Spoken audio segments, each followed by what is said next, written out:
저는 계속해서 대한민국에서 흙수저로서의 삶을 살아왔습니다. 고졸 학력이었고, 자격증이나 스펙도 따로 가진 게 없었어요. 그런데 이제 광고회사에 가고 싶다라는 이제 생각 하나만으로 무작정 구직 활동을 시작을 했었고, 어떻게 하면 내가 남과 다른 경쟁력을 만들 수 있을까 고민을 했습니다. 보통 광고회사에서 본인들의 광고주는 굉장히 이제 띄워주려고 많은 노력을 하지만 정작 스스로에 대해서는 돋보이려고 노력을 하지 않는 그때 당시 시대였기 때문에 그래서 저는 광고 회사를 광고해준다라는 컨셉으로 한번 입사 지원을 해보면 어떨까라고 생각을 해서 외부에서 사람들이 이 회사를 봤을 때 그 건물이라든지 이 사무실에 광고회사라는 거를 잘 알 수 있게끔 그렇게 꾸며놓은 회사가 그 당시에는 많지 않더라고요. 저는 우리 회사가 먼저 돋보여야지 광고주도 돋보이게 할 수 있지 않겠느냐라는 취지로 우리 회사의 간판을 직접 파워포인트로 만들어서 이력서와 함께 제출을 했습니다. 내가 입사 지원한 회사를 네이버 지도에서 검색을 하면은 그 로드뷰 화면을 캡처해서 PPT에 이제 넣고 거기에 이제 직접 파워포인트 이제 3D 그 기능을 이용을 해서 간판을 하나 달아줬어요. 네, 그랬더니 이제 그 메일을 보신 그 사장님께서 저를 면접으로 이제 초대를 해주셨고, 앞에서는 이제 내가 간판이라는 것만 제출을 했다라고 하면은, 면접을 갔을 때는 내가 어떻게 해서 이 회사를 유명하게 만들 수 있다라는 그 계획을 PPT로 한 10장에서 20장 정도를 가져간 것 같아요. 근데 그 당시에 내가 광고나 마케팅에 대해서 하나도 아는 게 없었음에도 불구하고 그냥 제 의식의 흐름대로 이 회사를 어떻게 알리고 싶다라는 정말 포부와 패기만 가지고 사장님께서는 저의 역량보다는 잠재된 가능성을 보시고 인턴으로서 채용을 결심을 해주셨습니다. 미션을 하나 받게 돼요. 밖에 나가서 광고주를 하나 섭외해와라. 어떤 업종이든 어떤 가게든 상관이 없으니 광고주를 섭외해오면 너의 인턴 미션이 성공이다 라고 하시더라고요. 그런데 저는 그때까지 무슨 영업을 배워본 적도 없고 이제 겨우 광고에 대한 기초적인 지식만 걸음을 뗀 이제 아이인데 나가서 이제 광고주를 수주를 해오라는 이제 요청인 거죠. 나중에 이제 시간이 지났을 때는 정말 말도 안 되는 욕을 하고 생각을 했지만 그 당시엔 정말 절실했습니다. 그래서 이제 그때 어떤 업종을 이제 노릴 것인가 이제 고민을 좀 하다가 그때 이제 유행하던 것이 이제 슈퍼스타 K라든지 이런 오디션 프로그램이 굉장히 유행이었어요. 그러면은 실용음악 학원을 한번 광고주로서 공략을 해보자. 그리고 이제 그날부터 열심히 제안서를 만들어요. PPT로 잘 알지도 못하지만 왜 지금 음악 시장이 성장을 하고 있고 광고를 함으로 인해서 어느 정도의 원생을 확보를 해가고 그것이 매출로 이어질 것이다 라는 흐름으로 정말 아무것도 없는 상태에서 어렵게 얻은 취업 기회이기 때문에 그 당시에 이제 그 미션을 꼭 통과를 해서 정직원으로서 떳떳하게 일을 하는 것이 저의 바람이었습니다. 2주 정도 야심차게 이제 제안서를 구성을 해가지고 수십 부를 인쇄를 해요. 굉장히 날이 뜨거운 한여름일 때인데 검은색 정장을 입고 나서 무작정 이제 길거리를 돌아다니기 시작합니다. 그런데 이제 생각을 해보면 그 당시에 이제 25살의 어떤 젊은 청년이 한여름에 그렇게 양복을 어울리지도 않는 거를 빼입고 나서 무작정 실용음악 학원에 들어가서 저한테 광고해 주세요라고 이야기를 하는데 얼마나 황당했겠어요.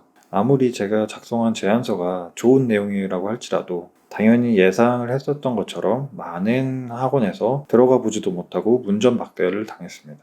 갈 때마다 문전박대를 당하니까 사실은 어느 순간부터는 굉장히 이제 자존감도 떨어지고 그때 제안서도 제가 사비로 인쇄를 한 거고 부끄럽고 힘들었지만 끝까지 돌아다니면서 이제 제안서를 다 배포를 했습니다. 마감하기 전까지 며칠 안 남은 상태에서 기다려도 아무한테도 전화라든지 연락이 오질 않더라고요. 그래서 이번에 떨어졌나 보다. 다른 회사 가서 더 열심히 해야지. 이렇게 좀 낙담을 하고 있는데 제가 하루는 주말에 회사에 출근할 일이 있었어요. 좀 늦게 출근을 하는 바람에 택시를 타고 이제 회사 앞에 도착을 했는데 공교롭게도 급한 마음에 택시에서 이제 지갑을 두고 내리게 됩니다. 주말에 회사 나온 것도 힘든데 지갑까지 잃어버리고 혼자 저녁에 이제 회사 사무실에 앉아서 그래서 좀 짜증이 났어요. 갑자기 이제 어딘가에서 이제 전화 한 통이 걸려옵니다. 아니 회사라면 누구나 평일에 일하고 주말에 쉬는 거 다 알 텐데 누가 이렇게 주말 저녁에 전화를 또 하지? 그런데 이제 전화벨이 계속 울리니까 전화를 받았는데 자신이 실용음악 학원에 출강하는 강사분이래요. 제가 이제 제출했었던 제안서를 봤는데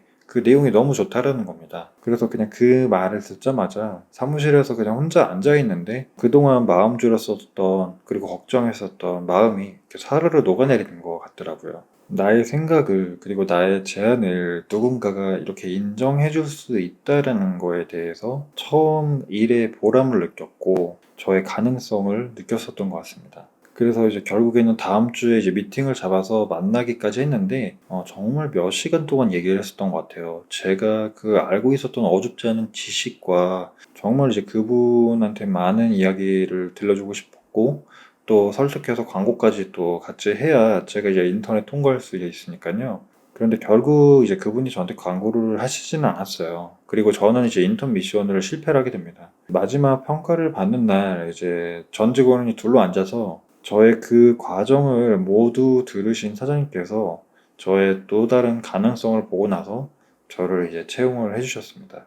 정말 저의 절실함과 어떤 결핍이 제가 한 번도 부딪혀 보지 않았던 그 두려운 일들에 대해서 수행하게끔 하는 원동력이 되었었고, 비록 많은 사람들은 저의 노력에 대해서 바라봐 주거나 인정해 주지 않았지만, 꾸준히 그 노력을 계속하다 보니까 나를 알아봐 주는 사람을 만나게 됐다는 거예요. 사실 살면서 모든 것을 준비를 하고 시작하는 사람은 세상에 많지 않습니다. 하지만 남들보다 못하고 부족하다고 해서 그게 시도조차 할 자격이 없는 것은 아니라고 생각합니다. 주어진 상황 속에서 내가 할 수 있는 것에 대해서 최선을 다한다면 반드시 내가 바라던 어떤 결과는 아니지만 다른 길을 통해서, 다른 기회를 통해서 반드시 그에 근접할 수 있는 결과가 나올 수 있다는 점을 말씀드리고 싶었습니다. 제가 만약에 남들보다 부족한 부분을 먼저 채우기 위해서 대학에 먼저 갔거나 자격증 공부를 먼저 했다라고 하면은 남들과의 변별력이 없이 동일 선상에서 그냥 경쟁을 하는 정도에 그쳤을지도 몰라요. 하지만 제가 저만의 변별력을 가지고자 회사 간판을 만들어서 들고 갔었고, 그 광고 회사를 어떻게 광고하겠다라는 계획을 이제 세워서 들고 갔기 때문에 제가 이제 취직이 된 거라고 생각을 하고, 그 뒤에도 맨땅에 헤딩을 하면서 인턴십을 통과해야 하는 어려움이 찾아왔지만, 비록 미션은 실패했어도 그 과정에서의 노력이 그 주말 저녁에 실용음악학원 강사분을 저에게 연결시켜줬고, 그 연결의 스토리가 결국에는 이제 회사 안에 공유가 돼서 제가 계속 일을 할 수 있게 되었습니다. 우리는 살면서 낯선 일에 부딪히거나 내 능력 밖의 일이라고 느껴질 때 손쉽게 포기를 먼저 떠올리죠. 포기를 하는 게 맞는지도 모르고 노력을 하다가도 중도에 포기를 해야 할 수도 있습니다. 하지만 이제 하늘은 스스로 돕는 자를 돕는다라는 말처럼 자신이 최선의 노력을 다했을 때 가끔은 운이라는 것도 따라주는 것이 아닌가 그렇게 생각해 봅니다. 지금 저보다 나은 환경에 계신 분들이 더 많으시겠지만 취업을 준비하는 입장은 다 똑같을 거기 때문에 막막하고 힘드신 분들에게 조금이나마 위안이 되는 영상이 되었으면 좋겠습니다. 네, 오늘도 영상 시청해주셔서 감사드리고요. 이 영상이 도움이 되셨거나 유익하셨다면 꼭 잊지 말고 채널 구독과 좋아요 부탁드리겠습니다. 저는 다음 콘텐츠로 다시 인사드릴게요. 감사합니다.